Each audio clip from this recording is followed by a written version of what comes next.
এটির কাজ শিখুন খুব সহজে, বিশেষ করে যারা নতুন আছেন তারা এই ভিডিওটা দেখবেন। আজকে আমরা এক্সট্রুড কমান্ড নিয়ে আলোচনা করব। সর্বপ্রথম রেক্ট্যাঙ্গেল নেবেন। রেক্ট্যাঙ্গেলের শর্টকাট কি? REC লিখে এন্টার, এটা কিন্তু আমরা জানি। ফার্স্ট পয়েন্ট ক্লিক করবেন, একটা বক্সের সাইজ দিবে একদিকে 4 ফিট কমা আর একদিকে 3 ফিট। এখন আমরা এই বক্সটাকে কি করব? কপি করব। জাস্ট সিলেক্ট করে সিপি লিখে এন্টার, কপি শর্টকাট সিপি লিখে এন্টার, এটা কিন্তু আমরা জানি। এখন আমরা এই বক্সটাকে সিলেক্ট করবেন, অথবা আপনি বক্সটাকে সিলেক্ট পরে করলেও হবে।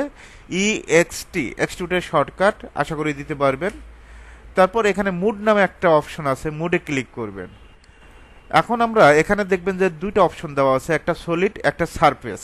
এই দুইটার পার্থক্যটা কি সেটা ক্লিয়ার করে দেব। সারফেসে ক্লিক করবেন, জাস্ট এই অবজেক্টে ক্লিক করবেন, এন্টার দিবেন। এটা আমরা মনে করেন এখান থেকে 2 ফিট তুলব, হাইটটা 2 ফিট। সারফেসটা এইরকম আসবে, দেখবেন যে বিভিন্ন ধরনের যে পয়েন্টগুলো দেখতে পাচ্ছেন সারফেস আকারে আসবে। এখন যদি সলিড আর সারফেসের পার্থক্যটি সেটাই ক্লিয়ার করে দেয়। EXT ক্লিক করবেন, তারপর মুডে ক্লিক করবেন। মুডে ক্লিক করার পর আমরা কোথায় যাব? এখান থেকে দেখবেন যে সলিডে ক্লিক করবেন। সলিডে ক্লিক করার পর এখান থেকে ইন্টার দিবেন। ইন্টার দেওয়ার পর এখান থেকে আমরা 3 ফিট। দেখেন, সলিড বলতে সম্পূর্ণ অবজেক্টটা উঠবে, আর সারফেস বলতে অলরেডি বুঝতেই পারছেন সারফেসটা কিরকম, সলিডটা কিরকম। আর একটা রেক্ট্যাঙ্গেল বক্স নিচ্ছি, REC লিখে এন্টার, রেক্ট্যাঙ্গেলের শর্টকাট। এখান থেকে বক্সের সাইজ একদিকে 5 ফিট কমা আর একদিকে 5 ফিট। এখন আমরা এই অবজেক্টটা সিলেক্ট করব। সিলেক্ট করার পর এক্সট্রুডের শর্টকাট আগে সিলেক্ট করে নেবেন। জাস্ট ক্লিক করবেন। এখানে দেখবেন যে ডিরেকশন দেওয়া আছে, পাথ দেওয়া আছে, টেপার অ্যাঙ্গেল দেওয়া আছে, এক্সপেনশন দেওয়া আছে। তো আমরা ডিরেকশনে ক্লিক করব। ডিরেকশনে ক্লিক করার পর সেন্টার পয়েন্টে অবশ্যই ক্লিক করবেন। সেন্টার পয়েন্টে ক্লিক করার পর আপনি কতটুকু জাস্ট হাইটে ক্লিক করবেন, এখান থেকে হাইটটা দিয়ে দিবেন। অবশ্যই F8, এটা অ্যাঙ্গেল থাকতে পারে, F8 দিয়ে স্ট্রেট করে নেবেন, জাস্ট ক্লিক করবেন। এই ডিরেকশনে আসবে, লাস্টে যে ক্লিক করলেন এই ডিরেকশনে হাইটটা অটোমেটিকভাবে উঠে যাবে। আর একটা রেক্ট্যাঙ্গেল বক্স দেব, REC লিখে এন্টার।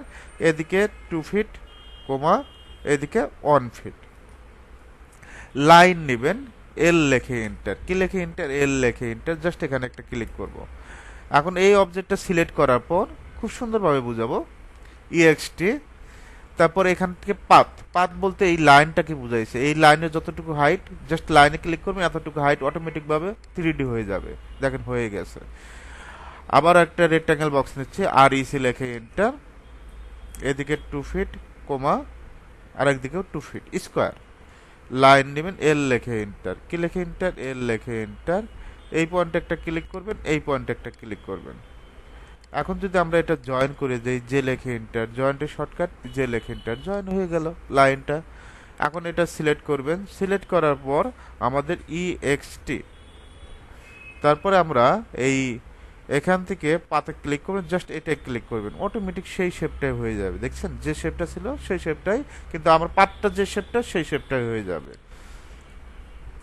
রেক্ট্যাঙ্গেল REC লিখে এন্টার। এখান থেকে 3 ফিট কমা আর একদিকে 3 ফিট নেব। তার সিলেক্ট করবেন EXT, এক্সট্রুডের শর্টকাট। আপনি চাইলে এখান থেকে করতে পারেন, অসুবিধা নেই, ডিসপ্লে থেকে করতে পারেন, কিবোর্ড শর্টকাটে শিখে EXT। তারপর এখান থেকে টেপার অ্যাঙ্গেলে ক্লিক করবেন। বিভিন্ন ধরনের অ্যাঙ্গেলে একটা মেজারমেন্ট দিলাম 6, এন্টার দিলাম, জাস্ট ক্লিক করবেন। এই ধরনের অবজেক্ট ড্র হবে, আরও বিভিন্ন ধরনের অবজেক্ট ড্র করা যায়। REC লিখে এন্টার, রেক্ট্যাঙ্গেল। এখান থেকে যে কোনো মেজারমেন্টে একটা বক্স ড্র করি, জাস্ট সিলেক্ট করবেন EXT। এখান থেকে আমরা এক্সপেন্সের সঙ্গে ক্লিক করব। ক্লিক করার পর জাস্ট আমাদের একটা মেজারমেন্ট দিব, এটা 8 দেব, 8, জাস্ট 8 ইঞ্চি। এটা হাইট অটোমেটিকভাবে হয়ে যাবে।